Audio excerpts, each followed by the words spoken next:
అప్పుల బాధలు వెంటాడుతున్నాయా? అయితే 6JVR వారి జాతిరత్నాలు ధరించండి. సహస్రాన్ని చాలా దారుణంగా హత్య చేశారు. అసలు ఏం జరుగుతుంది? నిన్న మేము ఎగ్జాక్ట్గా 12:20, 12:30 ఆ ప్రాంతంలో ఇక్కడికి వచ్చాము. మేము ఇక్కడ చుట్టుపక్కలనే ఉంటాము. ఇక్కడికి వచ్చిన తర్వాత వాళ్ళు ఎవరైతే వాళ్ళ ఉంటారు కదా, వాళ్ళ ఫాదర్ తను అరిచేసరికి మేము అందరం పైకి వెళ్ళాం. వెళ్ళిన తర్వాత ఆ పాపని చూస్తే మొత్తం బ్లడ్ ఉంది, మొత్తం కత్తితో పొడిచినాయి. ఇక్కడ స్టొమక్ పైన ప్లస్ టైస్ పైన ప్లస్ బ్యాక్ సైడ్ పైన కత్తితో పొడిచినవి ఉన్నాయి. ఆ బెడ్ మొత్తం బ్లడ్తో మొత్తం నిండిపోయింది మొత్తం అంతా. మళ్ళీ తర్వాత ఆ రూమ్ మొత్తం చాలాసేపు అయినట్టుంది, ఐ థింక్ పొడిచితానని పాపని కూడా. ఆ తర్వాత మేము వాళ్ళ హస్బెండ్ వాళ్ళ వైఫ్కి చెప్పడంతో వాళ్ళ వైఫ్ వాళ్ళ అందరూ కలిసి రావడం జరిగింది. ఆ తర్వాత అంబులెన్స్కి కాల్ చేస్తాం, అక్కడ నియర్ బై ఉంటే మేము కాల్ చేసిన తర్వాత కూడా అంబులెన్స్ వాళ్ళు త్వరగానే వచ్చారు. వచ్చిన తర్వాత కూడా ఛాన్స్ ఏం లేదు, అయిపోయింది, చనిపోయిందని చెప్పిన తర్వాత ఇంకా తర్వాత పోలీసులకు మేము కాల్ చేస్తే పోలీసు వాళ్ళు సెకండ్స్లో వాళ్ళు వచ్చేసారు. నియర్ బై ఉన్నారు కాబట్టి తొందరగా వచ్చేసిన తర్వాత వాళ్ళు ఆడ చెక్ చేయడం జరిగింది. ఆ తర్వాత మమ్మల్ని అందరినీ కిందికి పంపించేసారు. అత్యాచారం జరిగిన తర్వాత చంపేశాడా లేకపోతే ముందుగా చంపేసాడు? అంటే మీకు అనిపించింది అంటే వాళ్ళ డాడీ కావచ్చు స్పాట్ లో ఉన్నారు కదా, ఆ టైంకి పోలీస్ వాళ్ళు అక్కడ మాట్లాడుతుంది ఏంటి అని అంటే, పొడిచిన తర్వాతనే మొత్తం దారుణంగా పొడిచేశాడు ఫస్ట్ అయితే అని చెప్పారు. అరుస్తాదేమో అని చెప్పేసి గొంతు ఇట్లా పట్టుకున్నారు. అలా జరిగింది. Thank you. చిన్న వయసు అమ్మాయి, 10 సంవత్సరాలు ఉంటుంది అనుకుంటా. సో ఈరోజు నిన్న స్కూల్కి వెళ్తే ఈరోజు బతికేదేమో అనిపిస్తుంది. సో ముందుగా అయితే అది ఖండిస్తున్నాను. ప్రభుత్వం అయితే వెంటనే ఒకవేళ దొరికింది అనుకో ఈరోజు సాయంత్రం లోపల అతనికి ఇమీడియట్ యాక్షన్ అనేది తీసుకోవాలి. ఎందుకంటే నెక్స్ట్ ఇంకోటి జరగద్దంటే ఏదో ఒకటి మార్పు తీసుకురావాలి, భయం అనేది పుట్టియాలి. అంటే ఎప్పుడు ఇలాంటి జరుగుతూనే ఉన్నాయి కదా సార్, దాన్ని ఎలా తీసుకుంటారు మీరు? అంటే ప్రతి మనం చూసినప్పుడల్లా ఏదో ఒక న్యూస్ వస్తూనే ఉంటుంది, పిల్లల మీద అయినా కావచ్చు, సో మైనర్ అయినా మేజర్ అయినా ఇలాంటి అత్యాచారాలు జరుగుతూనే ఉన్నాయి. ఆ ఘటన మీరు ఎట్లా చూస్తారు? చూడమ్మా, ఇప్పుడు సిచ్యువేషన్ ఇట్లా జరుగుతుందని ఎవరు ఊహించుకోరు. ఇప్పుడు మన ఇంటి పక్కన కెమెరా ఉంది, కెమెరా పెట్టించుకుంటూ కానీ కెమెరా పనిచేస్తుందో లేదో అని చూసుకుంటారు. ఫస్ట్ అది మార్పు తీసుకురండి. మీరు కూడా మీడియాలో కెమెరా ప్రతి ఇంటికి పెట్టించుకోమని చెప్పండి, పని చేస్తుందో లేదో అనేది కూడా చూసుకోమనండి. ఫస్ట్ ఆ మార్పు తీసుకురండి. మీ యూట్యూబ్ ఛానల్స్ కూడా అది ఇవ్వాలి ఫస్ట్, ఎందుకంటే దానివల్ల చాలా కొద్దిగా ఇబ్బంది జరుగుతుంది. ఇక్కడ టెక్నికల్ గా ప్రాబ్లం. అది కృష్ణ అనే వ్యక్తి ఎవరైతే పాప చనిపోయిన వాళ్ళ డాడీ ఎప్పుడైనా మీతో మాట్లాడడం అట్లా జరిగిందా సార్? మాకు వాళ్ళ ఐడియా లేదమ్మా. మాకేంటంటే ఓనరు మా రిలేషన్ అవుతారు, మేము లోకల్ కాబట్టి. నేను ఒక division president Congress party.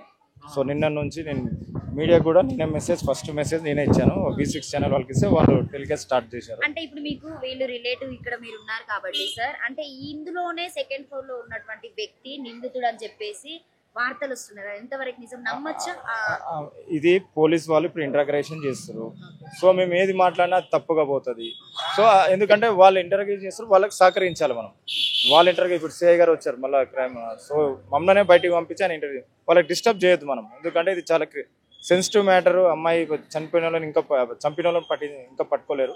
So వాళ్ళు సీరియస్లో గవర్నమెంట్ కూడా చాలా సీరియస్ ఉంది. ఈవెన్ సీఎం గారు కూడా చెప్పారు, దీంట్లో సీఎం గారు కూడా చాలా సీరియస్ ఉన్నారు. సో మనం సహకరిద్దాం వాళ్ళకి.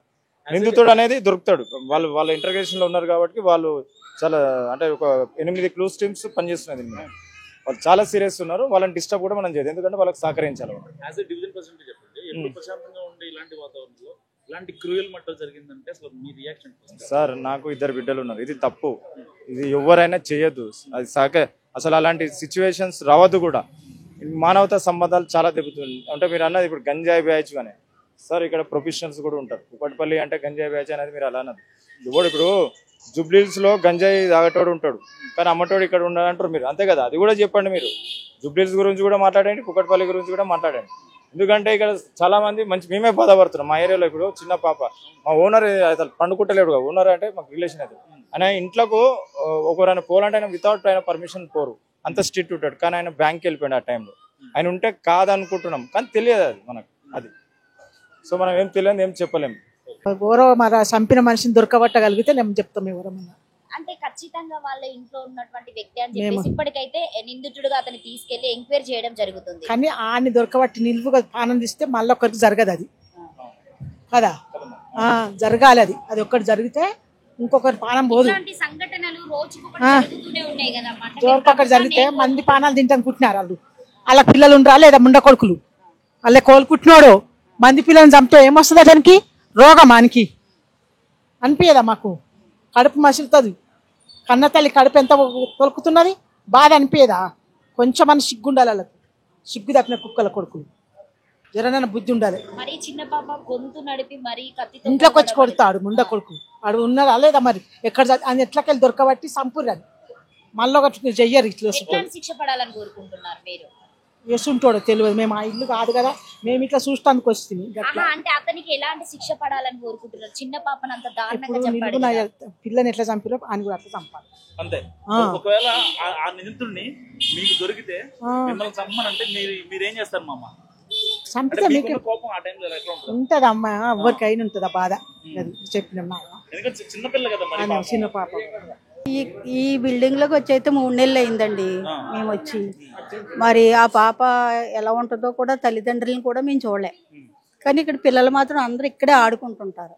ఆ పాప ఎలా ఉంటుందో కూడా మేము చూడలేదు. కానీ అలాంటి వాడు కానీ దొరికితే కనుక కోసి కారం పెట్టాలండి. అలాంటి అయినా కానీ దొరికితే కనుక కోసి కారం పెట్టాలి. ఎప్పుడైతే ఆ మడ్డ జరిగిందో పోలీసులు మొత్తం ఈ బిల్డింగ్ వచ్చి మొత్తం వెతికారు ఏం జరుగుతుంది ఏంటనేది. అంటే అక్కడ ఈ పైనుంచి మా సారాళ్ళు వచ్చి దాకా కూడా మాకు తెలియదండి. అసలు మా సారాళ్ళు వచ్చేదాకా కూడా మాకు తెలియదు. ఏంటండి అని అంటే అక్కడ ఏదో గొడవ జరిగిందమ్మా అని అన్నారు. అంతవరకే మేము అక్కడ వరకే వెళ్ళేటప్పటికి మా సార్ అన్నారు వద్దమ్మా మీరు బయటకు రావద్దు అని అన్నారు. ఇంకా మేము బయటికి వెళ్ళలేదు. మాకు భయం వేసిందండి. ఇంకా అందరూ గుంపుగా మూగిపోయారు. ఇంకా మేము ఎక్కడికి వెళ్ళలేదు బయటికి గట్టాను. ఇంకా ఇప్పుడు ఎవరైతే పోలీసులు ఒకతన్ని విచారణ చేస్తున్నారో అతను మీకు తెలుసా? లేదండి అసలు మేము ఏం చూడలేదు. అనుమానాస్పదంగా కనిపించడం కానీ లేక ఆయన మాటలు కానీ అసలు మేమేమి చూడలేదండి. అసలు ఆ బిల్డింగ్ లో వెంకే మేము చూడలే. పక్క బిల్డింగ్ లేదు సార్. మేము ఉన్నామంటే ఇప్పుడు మా బిల్డింగ్ లోకి ఎవరు వస్తున్నారా ఎవరు లేదో అది చూసుకుంటాం తప్ప పక్క బిల్డింగ్ లో ఏం జరుగుతుందో మాకు అనవసరం కదండి. ఇప్పుడు అవసరం ఏదన్నా ఆ పక్క బిల్డింగ్ లో ఎవరన్నా పనికి పిలిచారు అనుకోండి ఆ ఇంట్లో పని చేసుకుంటూ వస్తాం వరకే కానీ చుట్టుపక్కల ఏం జరుగుతుందో మేము చూడలేం కదండి. భయం ఏమి లేదండి. ఇప్పుడు మనం తప్పు చేస్తే భయపడాలి. తప్పు చేయనని చెప్పు భయపడవలసిన అవసరం లేదు. ఇలాంటి ఘటనలు జరగకుండా మాట్లాడినావు. నేనేం చూడలేదు నేనేం చేయలేదు నువ్వు ఆ మటర్ దగ్గర చూసావని నేను అడగట్లా. ఇలాంటి జరగకుండా అలాంటి వాళ్ళని ఎలా శిక్షించాలో చెప్పు. ఎలా శిక్షించాలండి? ఇదే నడి రోడ్డు మీద కోసి కారం పెట్టాలి. అదండి అంతే. మళ్ళీ ఇలాంటిది ఇంకొకరు ఎవరో చెయ్యకుండా అలాంటి మాటలు మాట్లాడకుండా అలాంటి పిల్లల జోలికి అలాంటి పిల్లలే కదా ఆడవాళ్ళ జోలికి వెళ్ళకుండా ఉండాలి అని అంటే కనుక వాళ్ళని నడి రోడ్డు మీద కోసి కారం పెట్టాలి. అదండి నా ఉద్దేశం. కనీసం అంటే ఆ పిల్లకి ఊహ కూడా తెలియదు సరిగ్గా. తెలియదు సార్ మాకు అది. ఇక్కడ ఆడుకునే పాప లేదు పాపం మరి ఘోరంగా చంపేసారు. బాడుకోగానికి చంపేయాలి ఉంచొద్దు. అలా అసలు చెల్లెలు ఆయనకు ఉందో లేదో కానీ పాపం పిల్లకు చంపేసిండు బాడుకో. మేము చూడలేదు సార్. మేము కాళ్ళ ఫోన్లో చూస్తేనే మాకు బాధాకరంగా అనిపిస్తుంది. నిన్నటి మాకు ఒకటే చక్కెర వస్తుంది. ఆ పాప జ్ఞాపకం చేసుకుంటా సార్. మీరు నమ్ముతారో నమ్మరో చాలా ఘోరంగా అయిపోయింది పాపం. చిన్న పిల్ల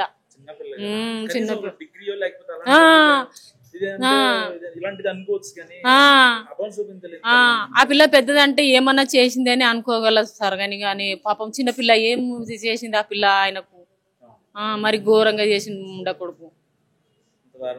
అంత దారుణం చేసిండు సార్. బడకోగానే చంపేయాల సార్. అసంటే బడకోలో కొంచొద్దు. ఆ పిల్ల పానం ఎట్లా తీసిండో ఆయనకు కూడా అట్లనే చేయాలి. శిక్ష పడాలి ఆయనకు కూడా. నిజంగా సార్ పాపం చిన్నపిల్ల ఏం చేసింది? అంత దారుణంగా ఏం చేసింది? ఏమన్నా తల్లిదండ్రులు కొట్లాడుతుండే పోయి. కానీ ఆ పిల్లకి ఏం అనడిది లేకుండే సార్. ఆ పిల్లకు పాపం అలా చెల్లె అనుకున్నాడు ఉండేవాడు. అంత ఘోరంగా చేసి ఉండకూడదు. ఒక ఆడపిల్లపై అంత పాశవికంగా అమానవీయంగా ఘటన జరిగింది. దీనిపై అసలు ఎలా స్పెండ్ అవుతుంది? అయితే ఇది నిన్న నాకు తెలిసిన తర్వాత ఒక తల్లిగా అయితే నేను చాలా బాధకు గురయ్యాను. అంటే ఒక తల్లి ఆవేదన అనేది అది తీర్చలేనిది అది.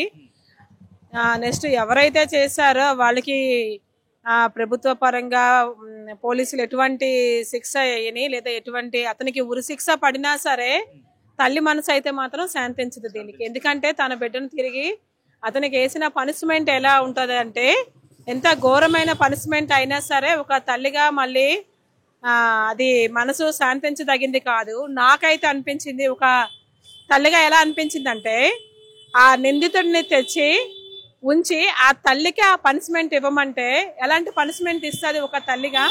ఒక తల్లి ఎలాంటి పనిష్మెంట్ ఇస్తుంది? అదే కత్తితో తిరిగి అతన్ని పొడిస్తే అతను ఏమంటాడు? తిరిగి ఎలా రియాక్ట్ అవుతాడు? అంటే ఆవిడ కాలు మీద పడతాడా? నాకు ఇటువంటి శిక్ష వేయొద్దు అని కాలు మీద పడతాడా? ఇప్పుడు చేసే అతను ఎలా ఉంటదంటే, నాకు తెలిసి ఎలా అయినా సరే 25 అబవ్ ఉంటుంది.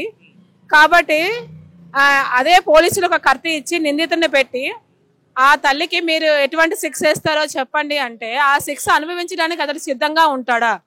అంటే తల్లి కాలు మీద పడతాడా? ఒకసారి ఆలోచించుకుంటే అనుభవించడానికి సిద్ధంగా ఉండడు ఆయన.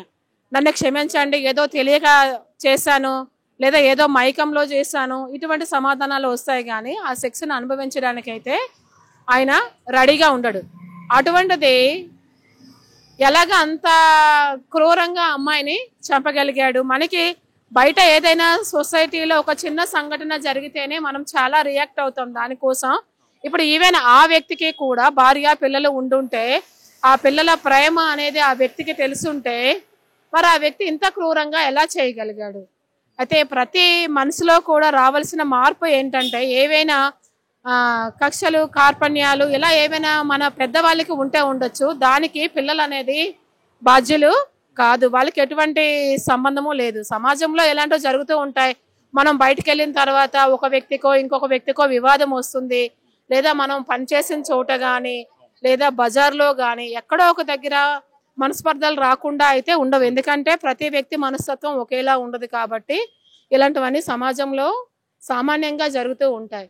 దీన్ని చాలా వరకు కూడా మనం దాన్ని ఏంటంటే పర్సనల్గా తీసుకోకుండా, ఒక వ్యక్తి ఏదైనా అనొచ్చు, దాన్ని ఆ వ్యక్తి పరంగా మనము అతను ఎటువంటి ఏంటంటే ఎటువంటి బాధలో ఉండు అన్నారు, లేదంటే ఏ విధంగా అన్నారు అని మనం అక్కడికి విడిచిపెట్టేస్తే సమాజంలో ఇటువంటివి చాలా వరకు తగ్గే అవకాశం అనేది ఉంటుంది. ఎస్పెషల్లీ కూడా మన పెద్దవాళ్ళ మధ్య ఉన్న వివాదాలు పిల్లల వరకు తేకూడదు. పిల్లలు అనేది ఇప్పుడు ప్రతి తల్లి కూడా పిల్లల భవిష్యత్తు గురించి ఎన్నో కళ్ళు కంటుంది. ఇది ఒకటే కాదు, సమాజంలో ఈవెన్ మెడిసిన్ అమ్మాయిల్ని, లేదంటే వేరే వేరే ప్రాంతాల్లో హాస్టల్లో ఉన్న అమ్మాయిల్ని కూడా ఈ విధంగా చేయడం జరుగుతుంది. కాబట్టి చాలా వరకు సమాజం ఈ విధంగా మారాలి. మనమేటి ఆటవిక జీవితం గడపడం లేదు, మనమేటి క్రూర మృగాలమే కూడా కాదు. మరి మనిషికి జంతువుకి తేడా లేకుండా ప్రవర్తిస్తే నేటి సమాజం ఎటువైపు వెళ్తుందో కూడా అర్థం కావడం లేదు. కాబట్టి మానవ సమాజం పురోగతి చెందాలి అంటే ఈ పనిష్మెంట్ కాదు, ప్రతి మనిషిలో చేంజ్ అనేది రావాలి. మెయిన్ ముఖ్యంగా కూడా మనిషిలో ఆలోచన రావాలి, దైవపరంగా చింతన రావాలి, ఆధ్యాత్మిక భావన పెరగాలి. పాపం పుణ్యం అనే దానికి తేడా అనేది గ్రహించాలి. ప్రతి మనిషి కూడా ఆధ్యాత్మిక చింతన పెరిగితే ఇటువంటివన్నీ కూడా దేవుడి వైపు, దైవం వైపు వెళ్తే, ప్రతి మనిషి తన తప్పుని గ్రహిస్తే ఇటువంటివన్నీ కూడా జరిగే అవకాశం సమాజంలో తగ్గొచ్చు. కాకపోతే ఒక తల్లిగా నేను బాధపడేది ఏంటంటే, ఆ తల్లి బాధ అయితే ఎన్ని సంవత్సరాలైనా తీర్చలేనిది, అది వెలకట్టలేనిది. ఎదురుగా ఆ మనిషికి నాకు అనిపించింది ఇటువంటి, అంటే ఆ నిందితుడిని తెచ్చి ఆ తల్లి ఎదురుగా పెట్టి ఎటువంటి పనిష్మెంట్ ఇమ్మంటే ఆ తల్లి ఎటువంటి పనిష్మెంట్ ఇస్తుందా అని నేనైతే ఈరోజు ఆలోచించాను ఆ విధంగా. మరి వాళ్ళు ఎటువంటి శిక్ష వేసినా సరే, నిందితుడు దొరికి ఎటువంటి శిక్ష వేసినా సరే తల్లి బాధ తీర్చలేనిది. కాబట్టి సమాజం మారాలి. ఏదైనా తేడా వచ్చి పగలు ఇవన్నీ ఉన్నా సరే కొంతవరకే ఆలోచించుకోవాలి, కానీ ఇటువంటి అన్యాయాలకి, ఇటువంటి అకృత్యాలకి పాల్పడకూడదని నా యొక్క భావన. సో ఈ సంఘటన మీకు తెలిసి ఉంటుంది, కుకట్పల్లిలో జరిగినటువంటి సాహసం నాకు తెలుసు. అంటే దాన్ని మీరు ఎట్లా తీసుకుంటున్నారు? ఎట్లది చాలా ఘోరం కదమ్మా, చిన్న బిడ్డ కదా, అందరికి పిల్లలు ఉన్నారు, ఇలా జరగకూడదు. ఆడపిల్లలకి రక్షణ ఉందా సార్? లేదు, తల్లిదండ్రులు ఉద్యోగాలకు వెళ్ళినట్టున్నారు. నిన్నే మాకు తెలిసింది కుక్కడపల్లి పోలీస్ స్టేషన్ పరిధిలో ఉంది. అట్లా ఇలాంటి వాళ్ళు మారాలంటే ఏం చేయాలంటారు? ఏం చేయాలండి, ఎలాంటి అసలు మన క్లూస్ తెలియదు కదా, అంటే ఎవరు హత్య చేశారనేది.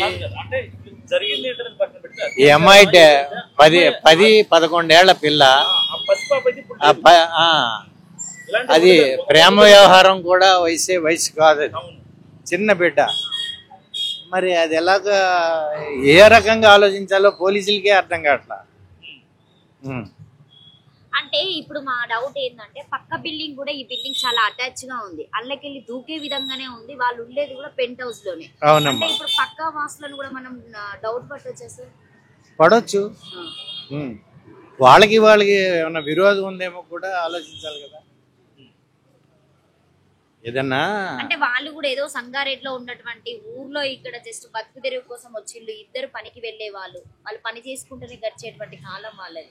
పక్క వాళ్ళు కనీసం డోర్లు తీసే సిచ్యువేషన్ లో కూడా లేరు. మనం అడుగుదాం అసలు ఏంటి జరిగింది సంఘటన అంటే. సమాజం ఇట్లుంటుంటే సో మనము వాళ్ళకి ఎంత చెప్పినా కూడా అర్థమే కావడం లేదు. ఆ డోర్ల దగ్గరికి వెళ్ళినా కూడా వాళ్ళు న్యూస్ చెప్పేలాగా లేరు. అసలు ఏం జరిగిందని దీన్ని ఎట్లా తీసుకుంటారు సార్? ఎలా తీసుకోవాలా అసలు క్లూసే పోలీసు వాళ్ళకే తెలియట్లేదు, అయోమయంగా ఉంది.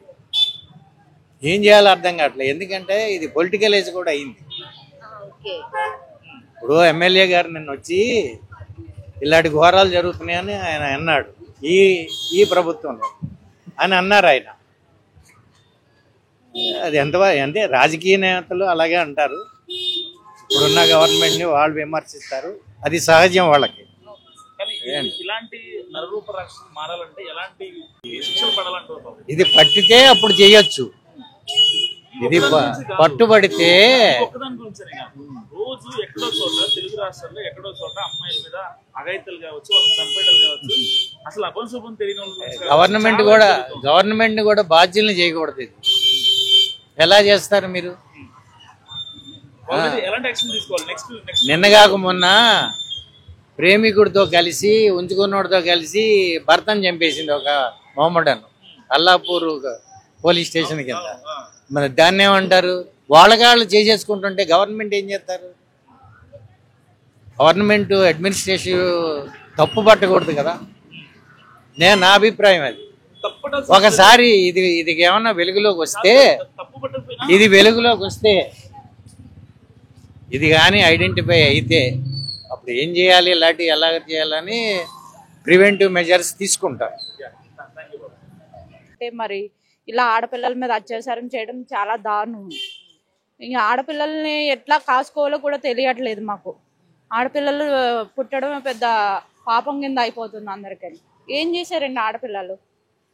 అందరూ ఆడపిల్లలు కన్నడం అంటే కూడా భయపడడానికి చేస్తున్నారు ఈ మగవాళ్ళు. ఎందుకు ఇలా జరుగుతుంది? దీన్ని బట్టి ఏదైనా చెయ్యాలని కోరుకుంటున్నాం. నిందితుడికి ఎలాంటి శిక్ష పడితే బాగుంటుంది? శిక్ష పడాలని కోరుకుంటున్నాం. కంపల్సరీ నిందితుడికి శిక్ష పడాలనే కోరుకుంటున్నాం. బెటర్ అండి. ఉరికి శిక్ష చేసినా కానీ రేపు రోజు నాడు ఆడపిల్ల జోలికి వెళ్ళాలని ఏమో కూడా భయపడాలండి. భయపడాలనే ఉండాలి. భయపడాలి అని అంటే ఇప్పటికి ఎన్నో జరుగుతుంది, దేనికి పట్టించుకుంటున్నారు. అయినా కానీ శిక్ష పడితే జనాలు భయపడతారు. అదంటే మాకు రోజు ఎక్కడో చోట ఏదో ఒకటి జరుగుతూనే ఉంటుంది. ఏదో అవును, చాలా జరుగుతున్నాయి. అవును, బాధ అవును వస్తుందండి. మాకు బాధ చాలా. మాకు ఒక ఆడపిల్ల ఉంది, మనకు లాంటి పిల్లే కదా అన్న బాధ వస్తుంది. తెలియదు మనకి. పూర్వీ సమయం ఏంటండి, చాలా పొద్దునుంచి తెలియదు. 12 గంటల నుంచి మేము వచ్చేటప్పటికి ఇలాగా మేము పక్కన ఉంటాం, టైలరింగ్ షాప్ మాది. అంకుల్ కూడా చాలా మంచి, డైలీ ఇప్పుడు అక్కడ ఉంటాడు ఆయన. తెలియదండి, ఇంటూ ఓనర్ గారు అక్కడ ఇప్పుడు అక్కడ స్టూడియోస్ కూర్చుంటారు. ఆ రోజు మిస్టేక్, ఆ రోజు లేరు అక్కడ ఆయన. లేకపోతే చాలా అవునండి, అవును యూజ్ అవ్వలేదండి ఎవరికన్నా. అది మా తీసుకొని కదా ఇది ఉంటుంది, ఇక్కడ ఉంటుంది, ఇల్లు ఉంటుందండి. అది ఇక్కడ దాకా పనిచేస్తే కానీ ఎవరన్నా తెలియదు అన్నది. నిజంగా ఏమన్నా కక్షలు ఉంటే తల్లిదండ్రులు చూసిన పిల్లలండి పాపం, చెడు పిల్లలంతా ఆదరణ వస్తే ఇదంతా సందర్భం ఉంటుంది. గల్లీ అంతా చక్కగా అందరూ ఆడుకుంటారు. ఇంకా అందరూ ఆడుకుంటారు, ఐడియా ఉండదు కదా సార్. అందరూ ఆడుకుంటారు, మనం ఎవరన్నా తెలియదు. టైలర్ దగ్గరికి ఇప్పుడు నిందితుడు ఎవరైనా ఉన్నటువంటి సంజయ్ అయినా కావచ్చు, పాప వాళ్ళ డాడీ అయినా కావచ్చు, మీ దగ్గరికి టైలరింగ్ దగ్గర అంటున్నారు కదా. అవునమ్మా. అంటే మీ దగ్గర బట్టలు కుట్టించుకోవడం ఈ పక్కన షాప్ ఏమో ఐడియా ఉంది కదండి ఎవరికైనా. వీళ్ళు అంతే తెలియదు కదండి. సంఘటన మీరు ఎలా తీసుకుంటున్నారు? చాలా బాధకర విషయం. మన పిల్లలతో మన చాలా బాధ కదండి. మాకు మండరాల వయసు, మాకు ఆ పిల్ల అంటేనే ఏమండి చాలా బాధకర విషయం పాపం అది. మీరు ఏదైనా కఠినంగా చర్య తీసుకుని వాడిని ఏమైనా పట్టుకోవాలి మీరు. అంతే అందుకనే ఉందండి. ఎవరైనా అదే చెప్తారు. ఓకే.